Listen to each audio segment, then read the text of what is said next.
ನಮಸ್ತೆ ಸ್ನೇಹಿತರೆ, welcome back to my channel. ಎಲ್ಲ ಹೇಗಿದ್ದೀರಾ? ಎಲ್ಲರೂ ತುಂಬಾ ಚೆನ್ನಾಗಿದ್ದೀರಾ ಅಂತ ಭಾವಿಸ್ತಾ ಇವತ್ತಿನ ವಿಡಿಯೋನ ಶುರು ಮಾಡ್ತಾ ಇದ್ದೀನಿ.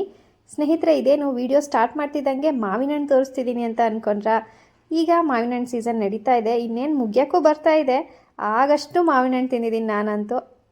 ಬೇರೆ ಏನಾದರೂ ಒಂದು ಡಿಫ್ರೆಂಟ್ ಆಗಿರೋ ರೆಸಿಪಿನ ಮಾವಿನ ಹಣ್ಣಿಂದ ಟ್ರೈ ಮಾಡೋಣ ಅಂತ ಅಂದ್ಕೊಂಡು ಇವತ್ತು ನಾನು ಒಂದು ಸ್ಪೆಷಲ್ ರೆಸಿಪಿ ಮಾಡ್ತಿದ್ದೀನಿ. ಏನು ಗೊತ್ತಾ? Mango pudding.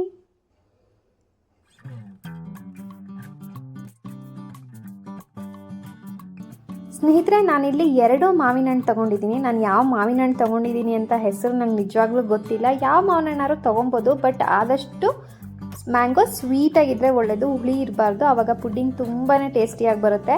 ನಾನಿಲ್ಲಿ 1 ಬೌಲಷ್ಟು ಮಾವಿನ ಹಣ್ಣನ್ನು ಕಲೆಕ್ಟ್ ಮಾಡ್ಕೊತಾ ಇದ್ದೀನಿ. ಅಂದರೆ ಮ್ಯಾಂಗೋ ಪಲ್ಪ್ನ 1 ಬೌಲಿಗೆ ಎಲ್ಲ ತೊಗೊತಾ ಇದ್ದೀನಿ.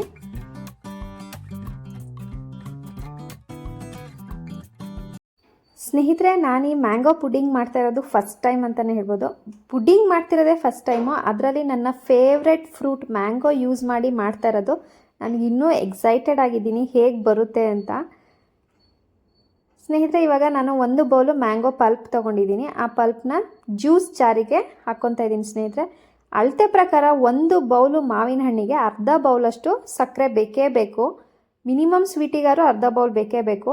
ಬಟ್ ನಾವು ಸ್ವೀಟ್ ತುಂಬಾ ಕಮ್ಮಿ, ಅದರಲ್ಲೂ ಸಕ್ಕರೆ ಯೂಸ್ ಮಾಡೋದು ತುಂಬಾ ಕಮ್ಮಿ. ಹಾಗಾಗಿ ನಾನಿಲ್ಲಿ 1/4 ಬೌಲಷ್ಟು ಸಕ್ಕರೆ ಹಾಕ್ಕೊಂಡಿದ್ದೀನಿ ಅಷ್ಟೇ. ನೀವು ಮಿನಿಮಮ್ ಅರ್ಧ ಬೌಲ್ ಹಾಕೊಬೋದು. ನಮ್ಮ ಥರ ಸ್ವೀಟ್ ಕಮ್ಮಿ ಯೂಸ್ ಮಾಡೋರು ಕಮ್ಮಿ ಹಾಕೊಬೋದು. ಸ್ವೀಟ್ ಜಾಸ್ತಿ ತಿನ್ನೋರು ಅರ್ಧ ಬೌಲ್ಗಿಂತನೂ ಸ್ವಲ್ಪ ಜಾಸ್ತಿ ಹಾಕೋಬೋದು. ನಿಮ್ಮ ರುಚಿಗೆ ಅನುಸಾರವಾಗಿ ಸಕ್ಕರೆನ ಯೂಸ್ ಮಾಡ್ಕೊಬೋದು ಸ್ನೇಹಿತರೆ. ಈಗ ನಾನಿಲ್ಲಿ ಮ್ಯಾಂಗೋ, ಸಕ್ಕರೆ ಹಾಗೆ 1-2 ಚಿಟಿಕೆ ಅಷ್ಟು ಉಪ್ಪು ಹಾಕಿದ್ದೀನಿ.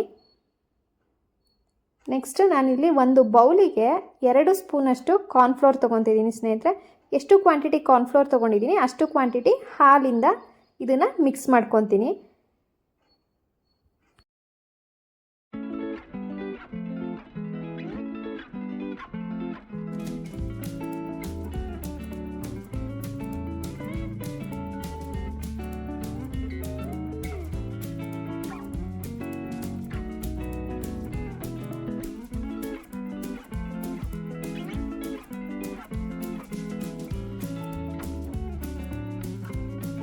ಸ್ನೇಹಿತರೆ, ಇವಾಗ ನಾನು ಜಾರಿಗೆ ಮ್ಯಾಂಗೋ, ಸಕ್ಕರೆ ಹಾಗೆ ಸ್ವಲ್ಪ ಉಪ್ಪಿನ ಪುಡಿ ಹಾಕಿದ್ನಲ್ಲ, ಇವಾಗ ಅದನ್ನು ಗ್ರೈಂಡ್ ಮಾಡ್ಕೊತಾ ಇದ್ದೀನಿ.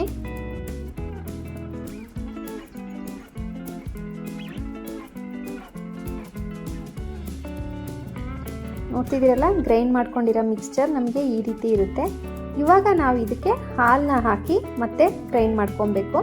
ನಾನಿಲ್ಲಿ 1 ಬೌಲ್ ಮಾವಿನ ಹಣ್ಣಿಗೆ 1/4 ಬೌಲಷ್ಟು ಹಾಲನ್ನ ಜಾರಿಗೆ ಹಾಕ್ಕೊತಾ ಇದ್ದೀನಿ.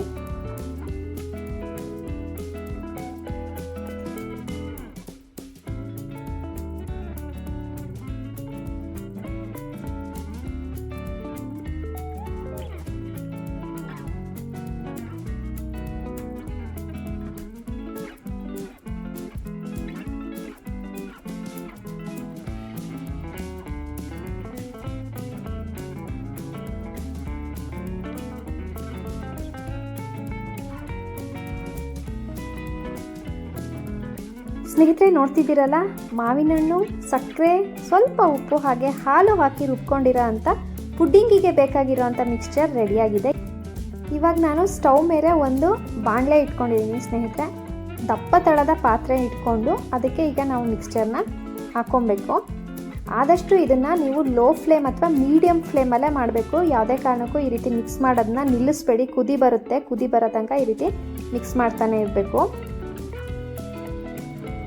ಮತ್ತೆ ಹೇಳ್ತಾ ಇದ್ದೀನಿ, ಇದನ್ನು ನಾವು ಲೋ ಫ್ಲೇಮ್ ಅಥವಾ ಮೀಡಿಯಮ್ ಫ್ಲೇಮಲ್ಲೇ ಮಾಡ್ಕೊಬೇಕಾಗುತ್ತೆ.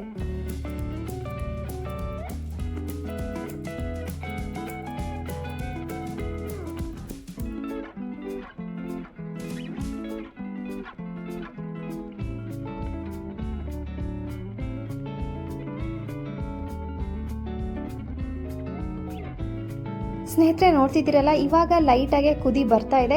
ಈ ಹಂತಕ್ಕೆ ಬಂದಮೇಲೆ, ಕುದಿಯೋಕ್ಕೆ ಸ್ಟಾರ್ಟ್ ಆದಮೇಲೆ ನಾವು ಮಿಕ್ಸ್ ಮಾಡ್ಕೊಂಡಿದ್ದಲ್ಲ ಕಾರ್ನ್ಫ್ಲೋರು, ಅದನ್ನು ಇದಕ್ಕೆ ಆ್ಯಡ್ ಮಾಡ್ಕೊಬೇಕು. ಕಾರ್ನ್ಫ್ಲೋರ್ ಆ್ಯಡ್ ಮಾಡೋಕ್ಕೂ ಮುಂಚೆ ಇದನ್ನು ನೀಟಾಗಿ ಮಿಕ್ಸ್ ಮಾಡಿ ಆ್ಯಡ್ ಮಾಡಿ, ಯಾಕಂದರೆ ಕಾರ್ನ್ಫ್ಲೋರ್ ಕೆಳಗಡೆ ಫುಲ್ ಗಟ್ಟಿಯಾಗಿಬಿಟ್ಟಿರುತ್ತೆ. ಕಾರ್ನ್ಫ್ಲವರ್ ಹಾಕಬೇಕಾದ್ರೂ ನಾವು ಇದನ್ನು ಸ್ಟಿರ್ ಮಾಡ್ತಾನೆ ಇರಬೇಕು ಸ್ನೇಹಿತರೆ. ಡೈರೆಕ್ಟಾಗಿ ಕಾರ್ನ್ಫ್ಲವರ್ ಆ್ಯಡ್ ಮಾಡ್ಕೊಂಬಿಡಿ, ನಿಧಾನಕ್ಕೆ ಮಿಕ್ಸ್ ಮಾಡ್ತಾ ಕಾರ್ನ್ಫ್ಲವರ್ನ ಆ್ಯಡ್ ಮಾಡ್ಕೊಳ್ಳಿ. ಕಾರ್ನ್ಫ್ಲವರ್ ಆ್ಯಡ್ ಮಾಡಿದ್ಮೇಲೂ ಯಾವುದೇ ಕಾರಣಕ್ಕೂ ನಾವು ಕೈ ಬಿಡೋ ಹಾಗಿಲ್ಲ, ಈ ರೀತಿ ಮಿಕ್ಸ್ ಮಾಡ್ತಾನೇ ಇರಬೇಕು.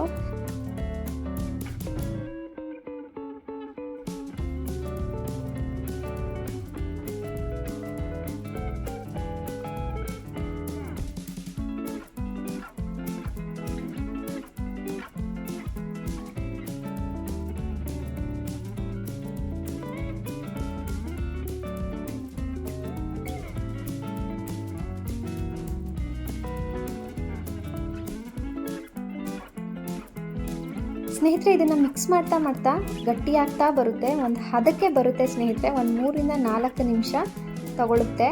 ಈ ರೀತಿ ಲೈಟಾಗಿ ಕುದಿಯೋಕ್ಕೂ ಸ್ಟಾರ್ಟ್ ಆಗುತ್ತೆ. ಆ ಟೈಮಲ್ಲಿ ನಾವು ಫ್ಲೇಮ್ನ ಆಫ್ ಮಾಡ್ಕೊಂಬಿಡೋಣ.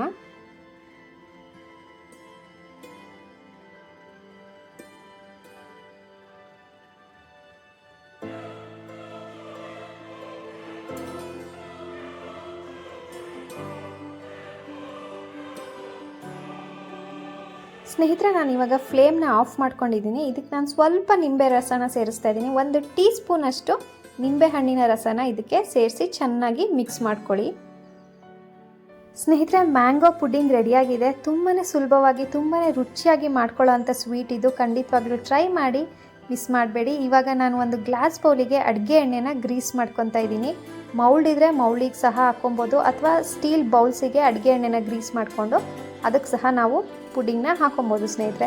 ನಾನಿವಾಗ ಇಲ್ಲಿ ಗ್ಲಾಸ್ ಬೌಲಿಗೆ ಅಡುಗೆ ಎಣ್ಣೆನ ಗ್ರೀಸ್ ಮಾಡಿ ಪುಡ್ಡಿಂಗ್ನ ಅದಕ್ಕೆ ಹಾಕ್ತಾಯಿದ್ದೀನಿ. ಇದನ್ನು ನಾವು 2 ಗಂಟೆ ಫ್ರಿಜ್ಜಲ್ಲಿ ಇಡಬೇಕು ಸ್ನೇಹಿತರೆ. ಮಿನಿಮಮ್ 2 ಗಂಟೆ ಇಡಲೇಬೇಕು. ಅದಕ್ಕಿಂತಲೂ ಸ್ವಲ್ಪ ಜಾಸ್ತಿ ಇಟ್ಟರೆ ತೊಂದರೆ ಇಲ್ಲ, ಬಟ್ ಮಿನಿಮಮ್ 2 ಗಂಟೆ ಕಾಲ ನಾವು ಇದನ್ನು ಫ್ರಿಜ್ಜಲ್ಲಿ ಇಡಬೇಕು.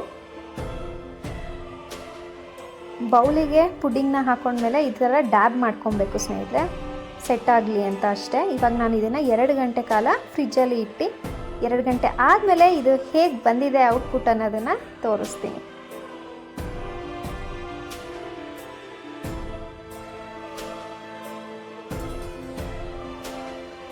ಸ್ನೇಹಿತರೆ ನೋಡ್ತಿದ್ದೀರಲ್ಲ ಪುಡ್ಡಿಂಗ್ ಹೇಗೆ ಬಂದಿದೆ ಅಂತ. ನನಗಂತೂ ಫುಲ್ ಖುಷಿ ಆಗ್ತಾ ಇದೆ, ಸಖತ್ತಾಗಿ ಬಂದಿದೆ. ನಂಗೆ ಪುಡ್ಡಿಂಗ್ ಅಂದ್ರೇ ಈ ರೀತಿ ಡ್ಯಾನ್ಸ್ ಮಾಡುತ್ತಲ್ಲ, ಅದನ್ನು ನೋಡೋಕ್ಕೆ ಖುಷಿ ಆಗುತ್ತೆ. ಬನ್ನಿ ಮೋನಿ ಏನು ಹೇಳ್ತಾರೆ ಕೇಳೋಣ.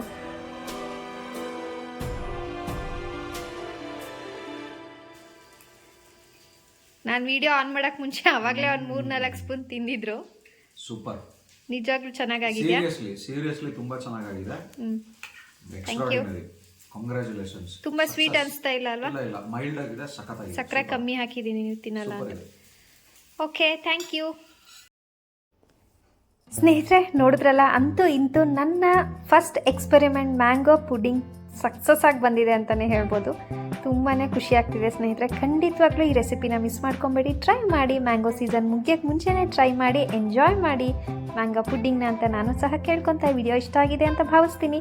ವಿಡಿಯೋ ಇಷ್ಟ ಆದರೆ ಏನು ಮಾಡಬೇಕು, ಪ್ಲೀಸ್ ಒಂದು ಲೈಕ್ ಮಾಡಿ, ಕಮೆಂಟ್ ಮಾಡಿ, ಶೇರ್ ಮಾಡಿ.